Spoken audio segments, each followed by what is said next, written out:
Well, we're in Thatta, and we've come to have a look at one of Islamic Relief's projects in Pakistan and see where all the funds that are raised from the generous people throughout the world, and including the UK where I'm from, are used and how they're used. These planes, I mean, the starting point of these planes, I was informed that they were flooded up to 6 feet high. Many villages in the regions were affected. The people of those villages had to leave their homes. A lot of their homes were destroyed as a result.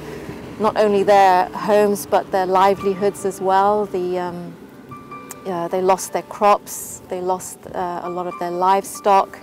A lot of the people in the region are labourers. That was their main income. They were building homes for other people in the area, but who they inform me can no longer pay them because as a result of the floods, so they lost their income in that respect as well.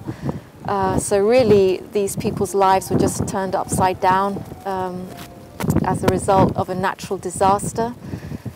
Islamic Relief have come in with the emergency aid initially, and what we've seen is how they've actually implemented their program of emergency relief, providing food packs, also hygiene packs, but along with that giving them the education on how to use it, and along with that starting a more long-term program to not only provide the emergency relief, but the rehabilitation phase as well, which is the next phase in this area. So after the distribution of the emergency aid and the education, the people were really desperate to have their own homes again. They're still living in tents, which we saw today, whole families in very small tents, which can't be very comfortable at all, especially in the heat of the day and the cold of the night. It really doesn't give them much protection. Yet despite all of this, it was very, I was amazed by their spirit, really moved by the strength of character and their spirit. They still found reasons to laugh and smile, and they're still held on very strongly to their local traditions and culture. Despite having nothing, they were wanting to give me gifts constantly, which was very humbling. Made me feel very embarrassed in many ways. I felt I should be giving to them. They have nothing, yet I went into a tent, there was nothing in there except one, very basic charpai, a bed, and nothing else. Yet, the lady was giving me the dupatta she had, and she had nothing else. So their generosity, their welcoming, their character isn't changed by this disaster. And all they asked for was a means to get back to some sort of normality and dignity by having some sort of means to sustain themselves. They don't want to live on handouts. They just want a means to look after themselves, and that's what they were asking for help for. The women were asking for help for sewing machines, and so that they could work and look after their families. So I was very impressed by their dignity and their character.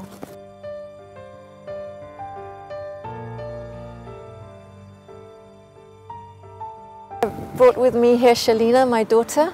She was very keen to understand as well how the floods have affected these regions and how people are coping. Well, maybe I'll let her speak about what she wanted to get out of it. Yeah, to be honest, back home we attend all these fundraising dinners and we see all the video clips of what goes on, but it's really important, once you've been part of that side, to actually see the full effects of all of the fundraising and everything that goes on back home in London and England.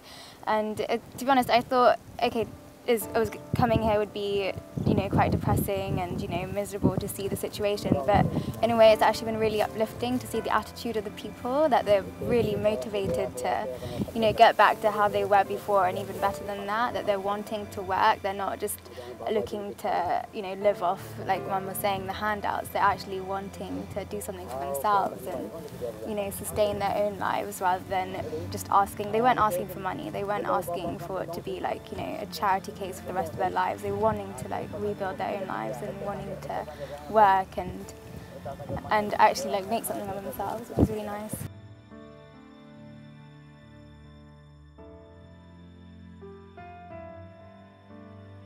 They're so innocent, you know, these children. They're like, they've got nothing, these kids, but yet they're happy and playing. You know, children back home in England, they're like, oh, I want toys, I want this, I want that, you know, I want the latest PlayStation games. You've got kids who are 5 years old walking around with iPhones and, you know, all these kind of things at that age. And these kids, they're just smiling and laughing, just, you know, enjoying being tickled and like seeing a friendly face. It's so refreshing, you know, and it's just, in a way, seeing these people is kind of a lesson to us back home, because we've forgotten how to appreciate these basic things. And it was, I don't know, and there's something that really, like, actually really upset me. What was that, sweetheart? Like, this child, this baby was like, you know, I was holding her, playing with it, and like, it's so cute, mashallah, and like, these kids are just like, they don't know how to look after their like little siblings, and it's just something really silly, but I realised the child had wet himself, and I know that he's not going to be cleaned, and you know, back home these children have Pampers and nappies, and they're like constantly, the parents are so conscious of hygiene, yet the parents, that they don't even know like how to look after their own children and make sure that, you know, their baby has basic hygiene, and that child's going to be in, you know, the same clothes that it's wet themselves in for like probably the next few months, you know, and there's no means to like, sorry, you know, there's something, you know, that's very good that Islamic Relief are addressing with the hygiene education. It's very important. I mean, the women I spoke to themselves said as a result of the flood there was an increase in sickness, but it also appears that as a result of the hygiene education and the hygiene kits, it seems to be controlling it. And obviously a big factor in that is also the water filtration unit that has been set up, which cost a hell of a lot of money, but is so essential in order to prevent further sickness, you know, especially amongst the most vulnerable, the children and the elderly. So it's satisfying to see that the money that's raised back home is being put to such good use here. And the people here acknowledge that themselves. They said it made a difference to them. I think the main thought I'm going to take back is the dignity of the people. You know, they want help, but they want help to help themselves. They don't want charity in its basic form. They just want help to get back up on their feet. They don't want to be self-sufficient. They don't want to be reliant on anyone. That's really nice. So that's the main thing I'm going to take back, and you know, it's our duty to help them get to that position.